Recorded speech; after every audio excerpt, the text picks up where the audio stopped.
Mga balita sa Japan na hindi nabanggit sa Philippine News or sa balita sa Pilipinas. Ayon sa isa nating kababayan na nasa Japan ngayon. At ayon sa Japan News ay si Hazel ang sumaksak sa mag-asawang Hapon at sinabihan niya lang si Brian na tulungan siya nito at babayaran siya. Ito na ang part 4 sa sinusundan nating kaso ni Morales at ni De La Cruz dito sa Japan. Malinaw na nga na inaresto sila muli para sa kasong murder ng mag-asawang Takahashi. Bukod pa dyan ang mga kasong abandonment of corpse at home invasion.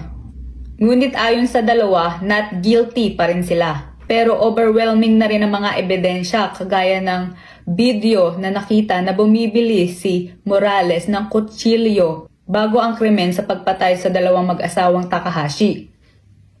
At itong ang kutsilyo na to ay nakita ng mga pulis sa crime scene. At nagpositibo naman sa mga nagkalat na dugo sa kutsilyo ang DNA ni De La Cruz. At personally, napanood ko nga sa Philippine News ang kaso na ito. Subalit meron pa rin silang hindi nasabi, kagaya ng mga pagturo ni De La Cruz na si Morales ang sumaksak sa mag-asawang Takahashi. At pag-amin na babayaran lang siya ni Morales para sa pagtulong na magawa ang krimen. Ayun nga ang lumabas sa mga investigasyon ng pulis na hindi pinalabas sa Philippine News kahapon. Ayun lang naman, balik tayo. Ngunit itinanggi naman lahat ito ni Morales at nag-alibay pa siya na hindi niya alam kung anong krimen ang nangyari. At nasabi nga niya na hindi talaga niya alam kung ano ang krimen na nangyari, na nagkaroon pa nga daw siya na mensahe sa panganay na anak ng Takahashi kung ano ang nangyari. Parang lumalabas na alibay niya na hindi niya talaga alam ang krimen dahil nga nagkaroon pa siya ng mensahe or line, message sa panganay na anak ng Takahashi na nagtatanong kung ano nga ba daw ang nangyari. At eventually, lumabas nga sa panganay na anak ng Takahashi na oo nga, nagtanong nga si Morales noong mga panahon na yon. Subalit dahil nga abala siya sa pagre-report ng na nawawala ang kanyang mga magulang, ay hindi niya na napansin na parang may mali. Dahil wala pa naman daw siyang sinasabihan na nawawala ang kanyang mga magulang. Pero bakit daw nagtanong si Morales kung ano ang nangyari? Parang lumalabas dito na may alam si Morales. Dahil bakit niya natanong gayong wala pa naman siyang pinagsasabihang iba bukod sa mga pulis ng pagkawala ng kanyang mga magulang.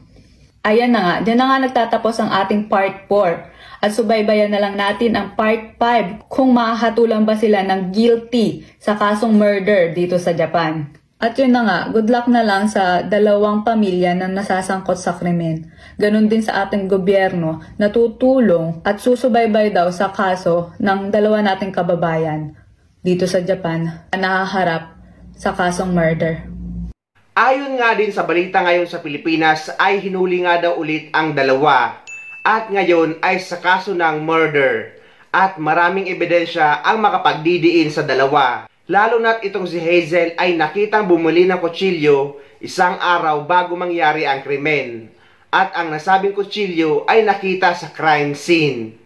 Inihayag ni Foreign Affairs Undersecretary Eduardo De Vega sa isang panayam na ilalabas na sa March 23 ang final charges laban sa dalawang Pinoy na inaresto sa Japan.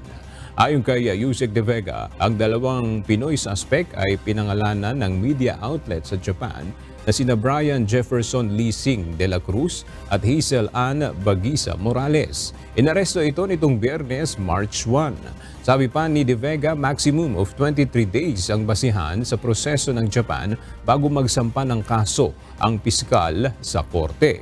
Aniya, may lumabas na mga bagong ebidensya at ito magkakaalaman kung murder talaga ang isa sa pangkaso sa dalawang Pilipino sa Japan. Ayon pa sa DFA, natagpuan ang DNA ng isa sa mga suspect sa ginamit na weapon sa pagpatay. May natuklasan din ang mga investigador na ebidensya na nagdala ng kutsilyo ang isa sa mga suspect bago ang insidente. Umaasa si Yusek De Vega na magkakaroon ng full due process sa Japan. Tiniyak din ng opisyal na nakasuporta ang Philippine Embassy para sa pagbibigay ng assistance sa dalawang Filipino. So, ibig sabihin pala nito ay pansamantala sila nakalaya sa reklamong abandonment of corpse or pag-iwan ng mga bangkay ng mga biktima. Pero muli silang inaresto sa kaso ng murder at posible silang maharap sa parusang kamatayan sa bansang Japan. Ngayong buwan, posibleng ilabas ang desisyon sa kaso ng dalawang Pinoy na sospek sa pagpatay sa mag-asawang Takahashi sa Japan. Hindi sinasantabi ng Department of Foreign Affairs ang posibilidad na kamatayan ng ipapataw sa dalawa. Nasa frontline ng balitang yan si Reniel Pawid.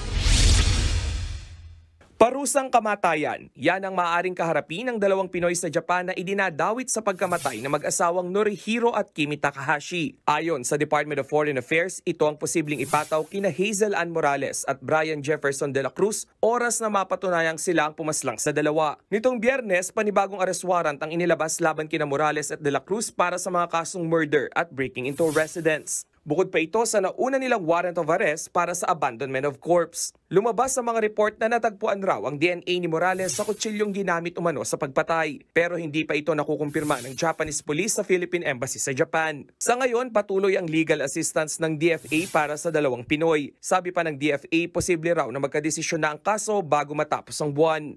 Of course, ang importante is to make sure that due process followed and that they have their lawyers. One thing for sure, we'll fight for our kababayans.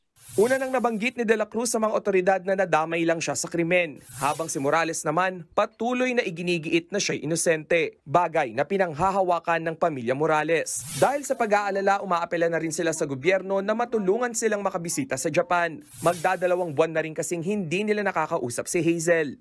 Kung mabibigyan po kami ng pagkakataon o chance na makapunta po sa Japan, igagrab po namin yun kasi hindi po kami magdadalawang isip kasi para po kay ate mo. Sabi ng Embahada ng Pilipinas sa Japan, ilalapit nila ang hiling ng pamilya Morales sa Japanese government. Pero sa ngayon, maging sila'y limitado rin ang nagagawang pagbisita sa dalawa. Maski kami nga, kaya kami magpaalam para makabisita kami. So, at a certain point, pwede na siguro mag-visit. Pero as of ngayon, hindi pa po pwede habang under investigation pa sila. So, aabangan na lang natin ang update sa March 23 sa final judgment ng Japan government sa kaso ng dalawang kababayan natin. Kakapulutan din ito ng aral ng mga Pilipino, lalong-lalo na ng mga OFW na pwede niyong kahantungan kapag gumawa kayo ng bagay na labag sa batas sa ibang bansa.